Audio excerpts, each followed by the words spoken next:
Velkommen til en præsentation af Microsoft Project Online. Mit navn det er Peter Kistenholz, og jeg er Project MVP og direktør i virksomheden Projektum. Jeg vil de næste 10 minutters tid give jer en hurtig gennemgang til, hvad løsningen går ud på, hvordan man kan bruge den til at oprette nye projekter, få noget overblik på sin projektportefølje, men også selv lave nogle rapporter via Excel og det vi kalder for OData.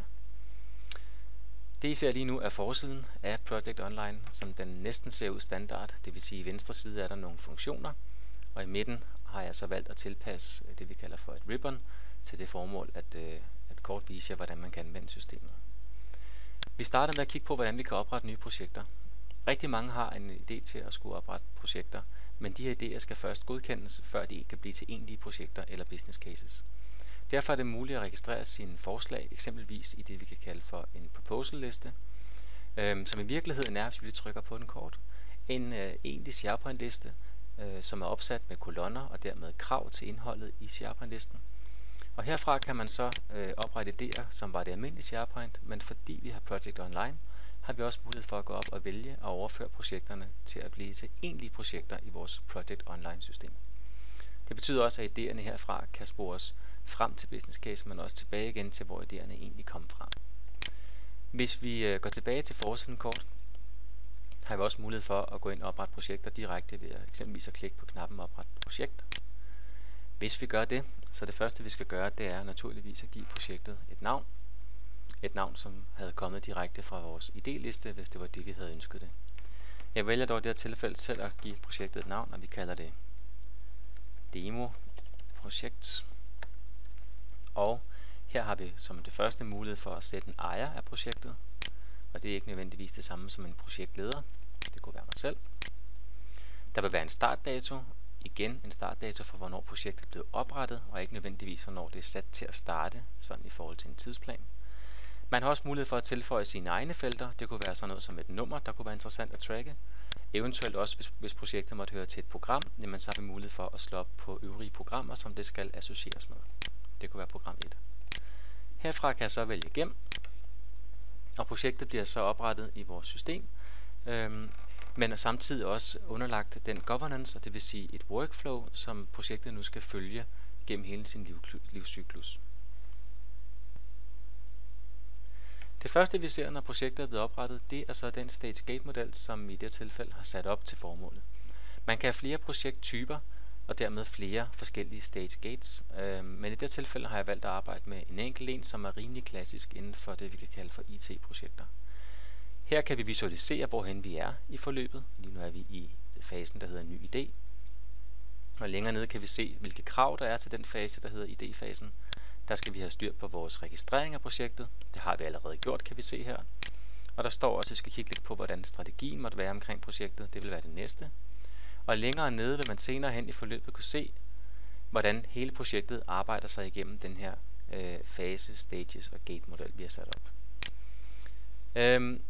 Når vi kigger på de forskellige projektsider, finder vi dem herovre til venstre. Registreringssiden har vi allerede set. Det var den, vi brugte, da vi oprettede det.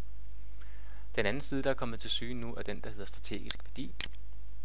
Og det er et eksempel på, hvordan vi kan arbejde med business driver og gå ind og score projektet i forhold til forskellige parametre, såsom medarbejdertilfredshed, time to market, eller altså nye produkter. Og der er mange måder at sætte det her op på, og det vil jeg ikke komme ind på i dag nærmere, men man skal selvfølgelig vide, at værdistyringen af projekterne også er tilgængelig i Project Online. Når man har udfyldt de ting, man skal, som man synes er relevant, eller som systemet har bestemt, man skal udfylde, kan man gemme sit projekt, og herefter sende det afsted til den næste fase. Det er her, hvor der vil være et workflow, der kan sørge for, at der skal laves en godkendelse, før vi skifter fase. Eller det kan også være, som i mit tilfælde, at projektet bare automatisk skal flytte sig direkte til den næste fase. Uanset hvad, så sørger vi selvfølgelig for at tracke og logge, hvornår vi skiftede fase. Nu er den så blevet færdig og har flyttet sig over i startfasen. Det der står som fase 1 lige nu.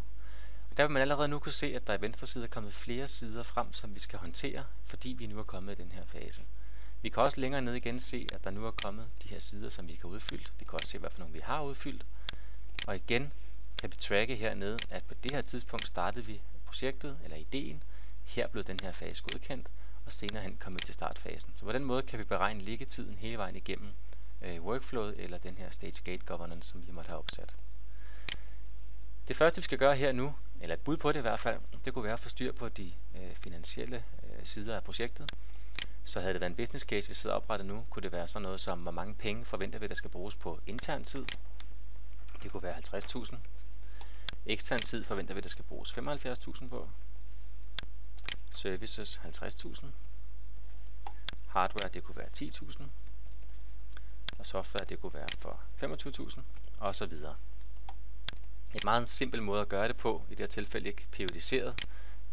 Men nu er det også en demo, der skal vise, hvor let man kan komme i gang, og ikke hvor komplekst vi kan gøre det. På samme måde kunne vi have en kolonne, der håndterede, hvad der var brugt af penge, hvad der var af tilbageværende penge, som vi forventede at skulle bruge, og dermed også lave et forecast på hele projektet som helhed, og en varians på, om vi er on track eller ej.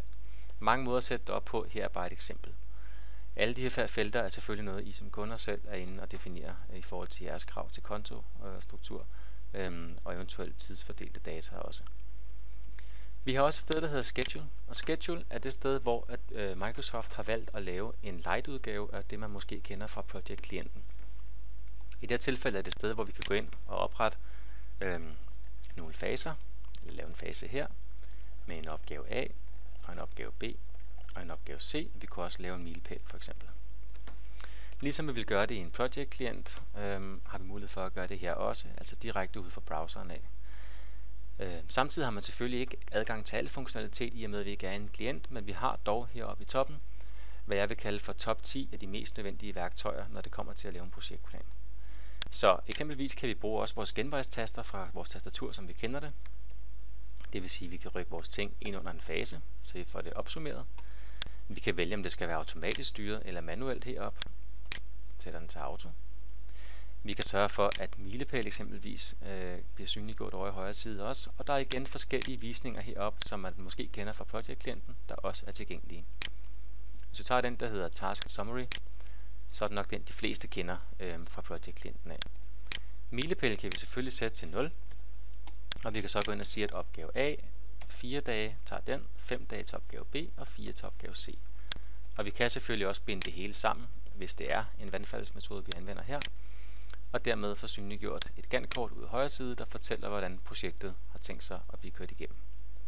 Vi kan samtidig også markere flere opgaver og vælge at tilføje dem til vores tidslinje heroppe, så vi grafisk får illustreret, hvordan det her projekt har tænkt sig at blive gennemført med en dags datoangivelse og også et sluttidspunkt. Hele den her webpart vil desuden være tilgængelig i øvrige SharePoint sites, hvor projektdeltagerne måtte kommunikere omkring projektet med projektlederen. Hvis vi gemmer det her en gang, har vi også mulighed for at arbejde med ressourcer, selvom vi ikke har Project-klienten. Det vil sige, at vi kan gå ind på et givende projekt med at trykke herop og lave et team, som skal være dem, der skal udføre projektet. Det er også teamdefinitionen, der styrer, hvem der kan se hvad, når det kommer til projektsitet, vi senere hen skal kigge på, og hvem der skal have lov til at rapportere fremdrift.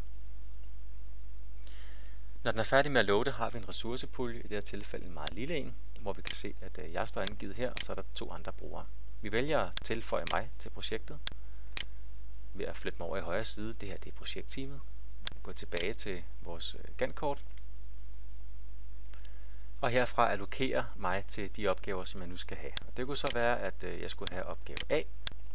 Derfor slår jeg mig til der. Og jeg sætter mig også på opgave B. Og læg mærke til, at allerede nu træder Projects formel i gang og begynder at beregne, hvad det så måtte svare til af arbejdstid i timer. Nu har vi gjort det, og vi kunne måske også tænke os at fryse hele billedet som værende det budget, vi gerne vil arbejde ud fra, når det kommer til næste fase. Og derfor har vi mulighed for også at arbejde med baselines endnu en gang ude fra web-klienten af, og altså ikke inden fra en Project Professional. Vi vælger at bruge baseline 0, som er blevet sat nu, og det betyder så, at vi kan tracke, hvis der sker nogle ændringer fremover i projektet. En ændring kunne eksempelvis være, at en opgave som den her vælger at tage lige pludselig ikke 5 dage, men 10 dage.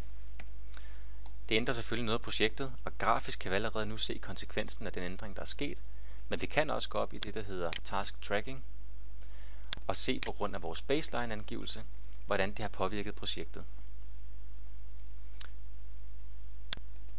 Sådan der. Og ude i højre side kan vi nu se, at det, der før var sat til at skulle blive færdigt her, nu først bliver færdigt her, og dermed flytter den opgave, der skulle have startet her, til nu først at starte her, og dermed flytter hele afleveringstidspunktet for projektet så også til medio september. Så det er der mange måder, vi kan håndtere det på. Det her det var bare et godt eksempel på, hvor let det kan gøres. Når det kommer til den egentlige styring for den enkelte person, kan vi vælge en gang nu at dele projektet, det vil sige publicere det, offentliggøre det. Ikke bare for porteføljens skyld og rapporteringens skyld, men også for de projektdeltagere, der er i projektet.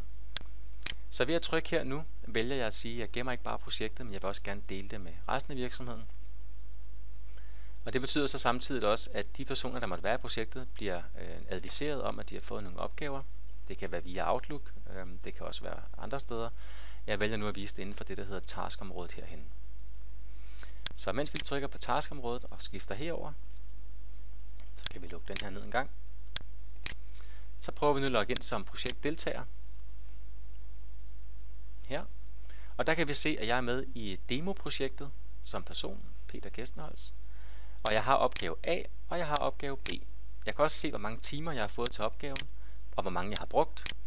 Og jeg kan eventuelt vælge at vælge min fremdrift ind i procent, eller vi kan sætte op i systemet, at vi melder det ind som klassisk tidsregistrering. I det tilfælde er det sat op til procenterne, så hvis jeg er 100% færdig med opgave A, så kan jeg simpelthen skrive 100% her. Og jeg kan sende status afsted til min projektleder, eller flere af dem, hvis det er på tværs af flere projekter, jeg melder min fremdrift.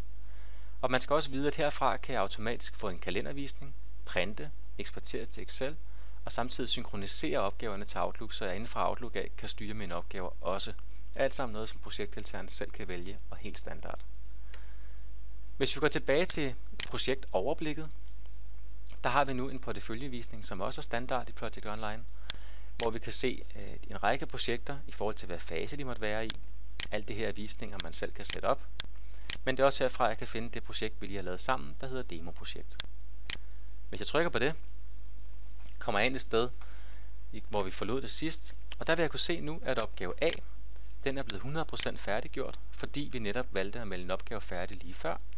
Det er også vist over til højre i Gantt-kortet med den her lidt mørkere toning, hvor vi kan se, at det er den fremdrift, der har været på den enkelte aktivitet. På den her måde kan man arbejde sig igennem projektet fra start til slut, ved at sørge for, at projekterne skal overholde forskellige krav til checklister, dokumenter, økonomital, altså alt det, der måtte være omkring business casen, men også den egentlige projektplan og samspillet til projektdeltagerne. Så det er op til jer at sætte det her workflow op, så det passer til jeres model. Man skal også vide, at der er et project site, et SharePoint samarbejdsområde, hvorfra man igen har mulighed for, hvis vi går herind, at styre sin dokumentation og andre ting, som man måtte kende det fra klassisk SharePoint. Der, hvor man får ekstra værdi, fordi man har købt en Project Online løsning, det er, at sitet ikke kun lever sit eget liv, men også hænger direkte sammen med det, projektlederen laver. Så den plan, vi lavede sammen før, den er nu også tilgængelig, både som en tidslinje og som en opgaveliste, direkte i det site, hvor andre projektdeltagere kan samarbejde. Vi kan lægge dokumenter herind, vi kan styre risici, problemer, andre former for afleveringer, vi har en kalendervisning for hele projektet, og en masse andre ting, som Project giver out of the box. Eksemplet på opgavelisten kunne være at trykke her, og der har vi så som projektdeltager mulighed for at se, hvad er det for nogle opgaver, der er i det her projekt. En klassisk SharePoint-liste, men som man kan se heroppe, vi kan ikke ændre i den, det er simpelthen styret via projektlederens projektplan. Dermed er der et tæt samspil af projektleder til projektdeltager imellem. Går vi tilbage igen en gang, her, til oversigten, så har vi nu vist, hvordan vi kan oprette et projekt, styre det via en stage-gate-model. Jeg har også vist et eksempel på noget rapportering her, og hvordan man som projektdeltager kan melde sin fremdrift ind. Når det er sagt, har vi også mulighed for at lave en række andre rapporter ud fra det, vi kalder OData, en standard for at rapportere, når det kommer til Project Online og Office 365 generelt. Og der har jeg forberedt nogle eksempler på, hvordan det kan gøres. Det er sådan, at mange de vælger at bygge rapporter op til porteføljemøder i det, vi kalder PowerPoint typisk. Og der har jeg en tilgang til, at den PowerPoint kunne man måske i stedet for lægge ind i Excel. Og via Excel Services, som jeg åbner nu, vise noget, der måske minder om en PowerPoint, altså med en forside, og en side 2 og en side 3, og hvad man nu ellers måtte have i sine PowerPoints. Det I ser lige nu er et Excel-ark, som er blevet koblet direkte til Project Online, og hvorfra vi har live data, som vi kan gå op herfra og refreshe, det vil sige at hente. Og når jeg trykker her, så opdaterer hele arket sig med alle de undersider, der måtte være. i forhold til data, som det ser ud lige nu. Så har vi mulighed for at gå over i Portfolio Health som det første sted og finde det projekt, vi lige har oprettet sammen, demoprojektet, hvor langt det måtte være kommet i tid, om der er nogle kopier fra budget og scope, eventuelt hvor mange penge, der er sat af til det, og hvor mange penge, der er brugt. Og endda i højre side har vi valgt at bygge et Gantt-kort op på tværs af projekterne, også i Excel-arket. Vi kan også bruge Excels specielt 2013 og 2010's funktionalitet med tidslinjer og slicers, så vi har mulighed for at gå ind og kigge på eksempelvis, hvilke projekter er interessante i dette tidspunkt, hvad for nogle letter her, og så videre og så videre.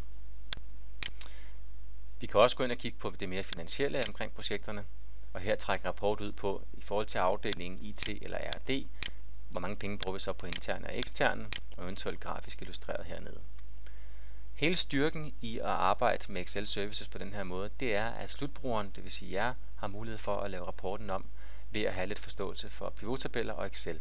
Hvis jeg vil ændre den her rapport til at se anderledes ud, har jeg mulighed for at gå ind ved at trykke på Edit og ændre i Excel, hvorfra Excel-klienten nu vil starte, hente dokumentet eller Excel-arket ned lokalt, og herfra kan jeg så tilpasse det til det behov, jeg måtte have, og lægge det tilbage igen i SharePoint, så alle andre kan se det også. Så nu klikker jeg på Edit, og det vil sige, at nu redigerer direkte i slutproduktet eller i rapporten. Så eksemplet kunne være, at vi herinde havde lyst til at lave det lidt anderledes. Vi vil gerne have, at designet så for eksempel lidt anderledes ud. Og så vi går over i Page Layout og skifter temaet ud til eksempelvis Berlin. Det er en anden farve. Det kunne også være, at tidslinjen den ønsker vi ikke skal være der mere, så den fjerner vi. Og den opdaterer igen data sådan her. Og det er så det billede, vi gerne vil dele med resten. Og derfor kan jeg gemme nu. Og når jeg trykker gem, så bliver data automatisk gemt tilbage til SharePoint. Jeg kan så fjerne mig fra Excel og gå tilbage en enkelt gang og starte den samme rapport op på ny, og så vil vi se, at den nu ser ud, som vi lige havde lavet den. Så nu har vi ændret formateringen, og også hvordan det så ud i top. Så på den her måde er det altså utrolig let at sidde og redigere de rapporter, som går på tværs af projektporteføljen, når bare man har Project Online. En anden ting, man også skal vide, det er, at hele pivottabellen også er tilgængelig direkte fra browseren af, så vi i højre side her kan lave nøjagtigt den rapport, vi har lyst til, og stadig forblive ude i webinterfacet. Det slutter den korte præsentation af Project Online. I er velkommen til at kontakte Projektum eller mig, hvis I har flere spørgsmål til det. Tusind tak for jeres tid.